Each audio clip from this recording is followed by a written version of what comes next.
bake a cherry pie? Billy boy, Billy boy. Did she bake a cherry pie? Chiming Billy. She can bake a cherry pie, quick as a cat can wink her eye. She's a young thing and cannot leave her mother. Well, Granny, did you pick out your spot yet for the garden? Yep. I kind of favor a patch right close here to the house. Well, I'll plow you up something there directly. Yeah, just enough for some onions and taters and some Rudy Bakers. And a few rows of corn. Paul? Morning, Granny. Paul, can I help you with the plowing and the spading? Well, Ellie, I'd rather you put on one of them pretty dresses that Miss Hathaway got you. But, Paul, I can plow better in these clothes. Plowing. You know, Ellie, I'd like you to wear one of them dresses kind of regular. Wouldn't you, Granny? You're mighty fetching in a dress, Ellie. Prettier than a tub of fresh churned butter. Paul, if I go to wearing them dresses, Jethro will make fun of me. I reckon he hadn't better. Now, you run along and put on something with skirts. All right, but he hadn't better make fun. He won't, he won't. You know, speaking of Jethro, I think he's got himself a sweetheart. The banker's secretary? That's right. They was out together last night. What'd they do? Well, I don't rightly know for sure, but it was something to do with bowls. All you do with bowls is eat. Well, I reckon that's what it was then. She said she was going to take him bowling. You know, Jed, I kind of like that Miss Hathaway. Yeah, I think she kind of likes us, too. Cousin Ellie, you're a city girl now. Do you think... see there, Paul? I told you this would happen if I took to wearing these dresses. You call me that again, and I'll turn you every way but loose. Say nothing but city gal. Ellie Mae Clampett! You get up from there or you're going across my knee. And Jethro, you're going across mine. What did I do that was so all-fired bad? In that dress, she looks just like a city gal. You did it again! I reckon we better go out there and see she don't hurt him.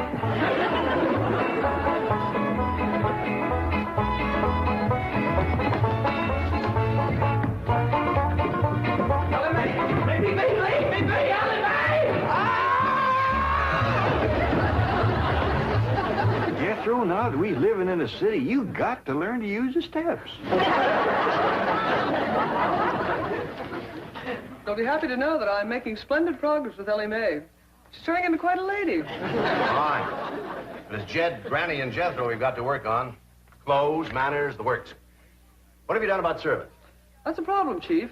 They're basically opposed to the whole idea of able-bodied people letting others do their work for them. Well, that's a refreshing attitude.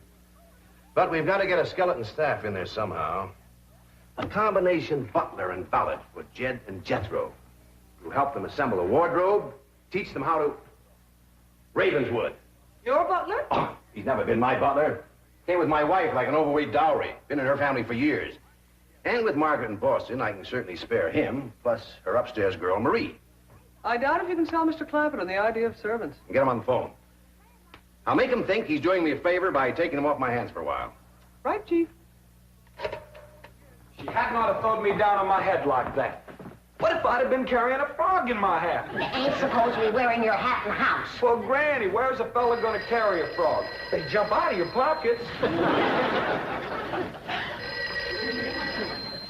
Hello?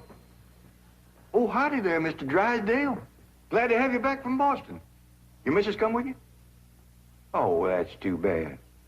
Well, the reason I called Mr. Clampett is I have a butler. Well, he really belongs to my wife's family, but he's been with us ever since we were married. And I was wondering if you'd let him come and stay with you for a while. You mean board with us? Well, I guess you could call it that. Who's going to board with us? Just a minute. Some kin of Miss Drysdale named Butler. Why we be just... That's that no good fat rascal that wouldn't let Ellie and me in to help Miss Drysdale when she was sobering up. Hello? Granny was talking at me, but she's done now. Oh, no, she ain't. Just a minute. Granny, let me hear the men out, and then we can talk it over.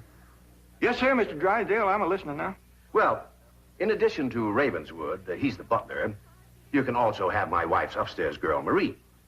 Margaret may be away for some time, and I have absolutely no use for him. Well, I sure would like to oblige. Me and Granny will talk it over, and I'll call you. Oh, thank you. You'll be doing me a great favor. I was glad to help out when I can. Thank you again, Mr. Clampett, and goodbye.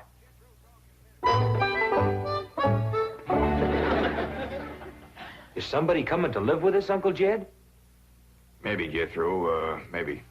Why don't you go out and make up with your cousin Ellie? Okay, Uncle Jed. All right, Jed, let's have it. We gonna board that butler fella? Well, Mr. Drysdale will take it mighty kindly if we did. He says he ain't got no use for him. I don't like him myself. You only met him once. Once was enough. I asked him real nice. I said, are you doing for Miss Drysdale that she's feeling poorly? Are you doing the washing and the scrubbing and the cleaning for her? And he looks right down his nose at me and says, Madam, I am a butler. I reckon he is proud of his name. Kind of fancy. Ravenswood Butler. I don't care if it's Stonewall Jackson. And I think Mr. Drysdale has a lot of gall to ask us to take his wife's kinfolks off his hands. Well, now, I'm mighty beholden to him. You know he's keeping my $25 million in his bank, and he ain't charging me 1 penny to do it. That's his business. You didn't ask him to do it. Well, now, Granny, if it was just Mr. Butler, I might agree with you, but there's a sad side to the story, too. What's that? Well, you've heard of Mr. Drysdale speak of his stepson. That's his wife's boy by her first marriage. The one they call Sonny? Yeah. Well, it seems she's got a girl, too. And there must be something wrong with her. What? Well, I don't know, but they keep her upstairs. No. Yeah. He spoke of her as my wife's upstairs girl. The poor thing. Her name's Marie, and he'd like us to take her and Mr. Butler. Doggone it, Jed. We got enough to do to take care of this big place without... He didn't say what was ailing her, huh? Well, no, but if you ask me, they ain't eating right over there. No. You know what Mr. Drysdale told me? What? His wife ain't never cooked grits and hog jaws. Ah, go on. That's a fact. Nor mustard greens and possum belly. Nor pone and squirrel shank. Nor even boiled chicken hawk. The land of mercy. You can't hardly blame Mr. Butler for getting a mite cranky. Man don't eat right, he gets that way. Well, dear, I reckon it won't do no harm to take him in for a spell. Granny, for such a little woman, you got an awful big heart. Well, I feel sorry for the poor girl. But the first time that fancy pants Mr. Butler looks down his nose at me, I'm gonna chuck him in the cement pond.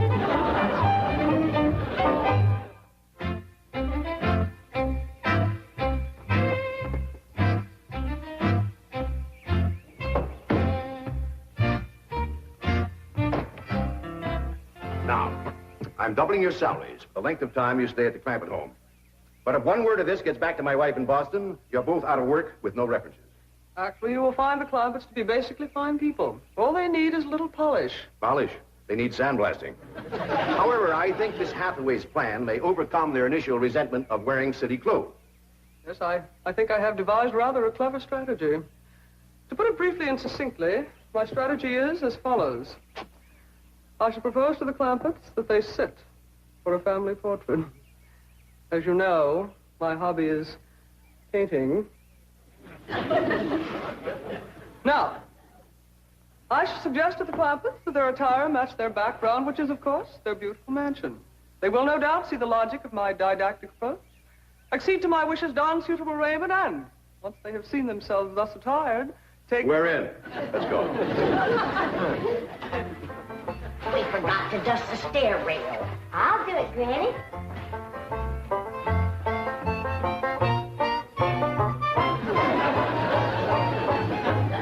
Besides, wearing boys' clothes does come in handy sometimes. Hi, Ginger Granny. I think we got her all spick and span for the company. They ain't a speck of dirt no place. Can I go swimming now? Me too? As soon as we help Granny clean up the kitchen.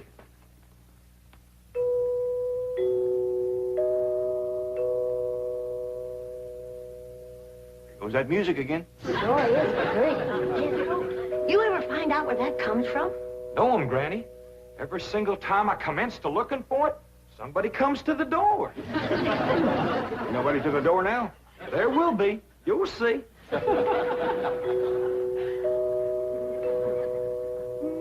Doggies, that's nice. Let's all pitch in and see can we find it. You're wasting your time. I'm a-telling you. Before you can find it, somebody will come to the door. There, you see? Happens every time. I remember, Ravenswood. I'm counting on you. Don't fail me. You have my word, sir. I've been butler and valet since boyhood, as was my father before me and his father before him. And I've yet to meet the man or woman who posed a social problem too difficult for me to handle. That's the spirit. Howdy there. Remember me, Mr. Butler? No! Ravenswood, come back! You gave your word! Come back, you coward! Come back here! I'll cut off your fringe benefits! Ravenswood probably forgot something. He'll return shortly. Meanwhile, this is Marie, Mrs. Drysdale's upstairs girl. Marie, J.D. Clampetts, Howdy. Jethro Bodine,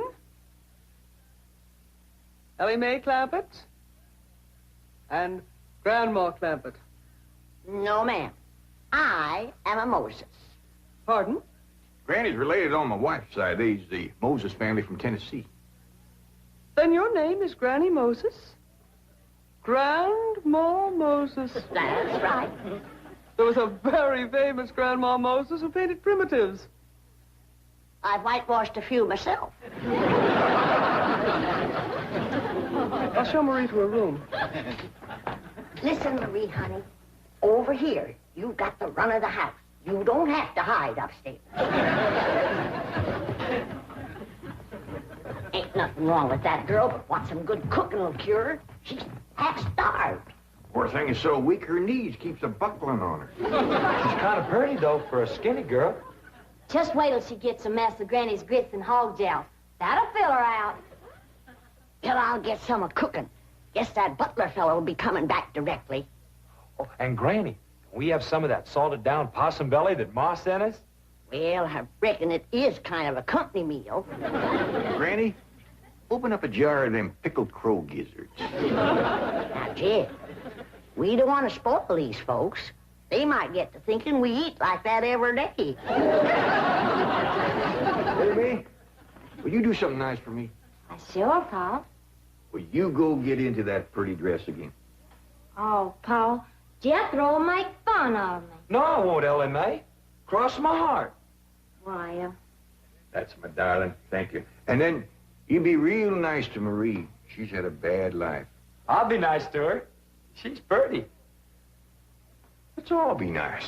Now, Ravenswood, your appearances deceive you. Oh, really, Oh, sir? I do admit on the surface they do seem a bit rough, even cruel. But I assure you underneath they are placid, kindly, and gentle. See? you shouldn't have called me a city girl. Ellie Mae, leave me alone, please, Ellie Mae. City girl.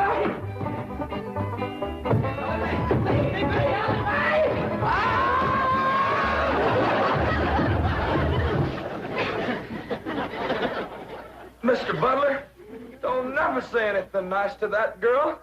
She'll kill you. Come back here! Coward! Come back! You promised! Jan, Ellie throwed me down on my head again. If she don't stop that, I'm gonna get a headache. Stop riling her, Jethro. But golly, all I said was she's pretty. That ain't no call to bust a fella's head. Pardon. Oh, howdy, Marie. Hi, Marie. Are you hungry, darling? No, madame. I'm whooping up something here to just set your mouth to watering. Put some strength in your limbs, too. Tell her what it is, Granny. A great big mess of grits and hog jowls. And salted down possum belly. Oh, pickled crow gizzards. How you like that? Don't tell me that child ain't hungry. Why, she's ready to drop in her tracks. Set her at the table and I'll dish up a mess. No, please. I only came in to bring you a message from Miss Hathaway. She's preparing to paint the family portrait, and she wishes to know if you all will sit for her. May I tell her that you will sit for her? Well, yeah, I reckon we'll do that. Merci.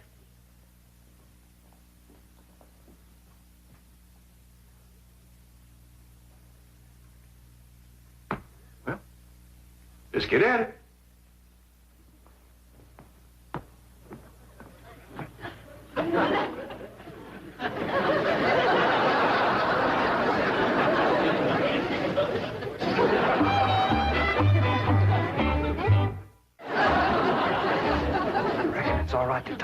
sitting? Yeah, I reckon.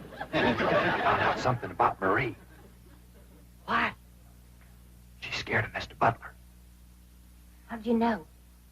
I asked her to go swimming with me, and she says he wouldn't allow it. What business is it of his? That's what I says. And she says he's a butler, and I'm just an upstairs girl. I got to do whatever he said. We'll see about this. Ah, dingies. Let's hit Mr. Drysdale, find him, and give him a whooping. I'll catch him, Granny. Ellie, you go put a dress on like you promised. Uncle Jed, I'm going swimming. If I see him, I'll fetch him in. Don't go jumping in with your clothes on again. Well, I won't, Uncle Jed. Miss Hathaway, she gave me a present last night. She says it's something special for to go swimming in. What'd she give you? Oh, pair of trunks. You go swimming in the cement pond. Boy, it's too big to go swimming in a trunk. Ed? In a pair of them. I got a feeling that Mr. Butler feller is going to be trouble. Yeah, we can handle him. Well, I still say that I think Mr. Drysdale has a lot of nerve to ask us to board his wife's relations. Maybe he just fed up. And can get awful tired of having his wife's kin underfoot all the time.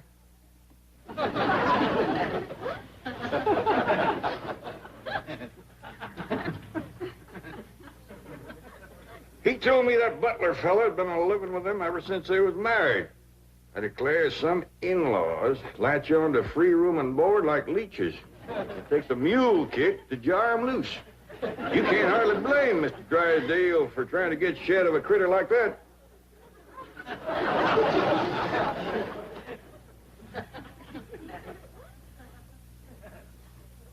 Is that the way you feel? You bet it is. I'll see how fast I can get packed. I'll get out from underfoot just as quick as I can. No, Jed. I know when I'm not wanted. It don't take no mule kick to get shed of me. Darnation, Granny, well, I wasn't talking about you. We couldn't get along without you. No, Jed. I'm just a burdensome old woman. No good to nobody. Why don't you throw me down the well? Go ahead, pick me up, carry me out to the well, and throw me in. Stop talking like that. Uncle Jed! Uncle Jed, look at I caught him. Mr. Drysdale, he gave out, but I caught this fat little rascal. Put him here. You gonna whip me, Granny? No, Jethro. I'm going to get thrown down the well. Why don't you throw us both down the well together? We're just no good leeches both. Mr. Butler, I'm sorry Jethro got a mite rough with you. He don't mean no harm. He's just an overgrown boy. Now, we's all mighty pleasure to have you come and stay with us, and as long as you behave yourself, won't be no trouble. Oh, I'm Jed Clampett. Sir. This here's Granny. I reckon you and Jethro done met. Yeah. Sir. Oh, and this here's my daughter, Ellie Mae. Enchantée, mademoiselle. Vous êtes très belle, très charmant, très ravissant. Don't you dare use them kind of words to a lady. What do you say, Granny? I ain't sure, but it sounded dirty. I said your daughter was pretty and charming. Oh, you're so different from all the others. You're like a beautiful city girl. He had not have said that. Oh, Marie, Oui, Miss Jane. didn't you say the Clampetts had agreed to sit for their portrait? Oui? They said they would do it. What is this? I believe it to be self-preservation, madam. No!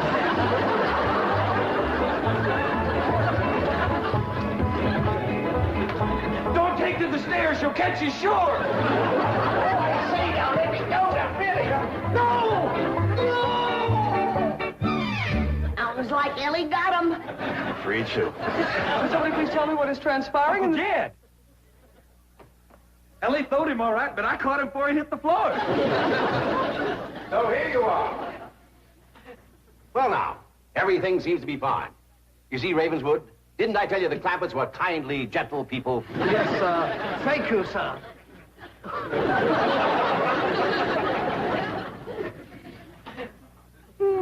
We're going to have to feed up both of them, Granny. His knees is buckling, too.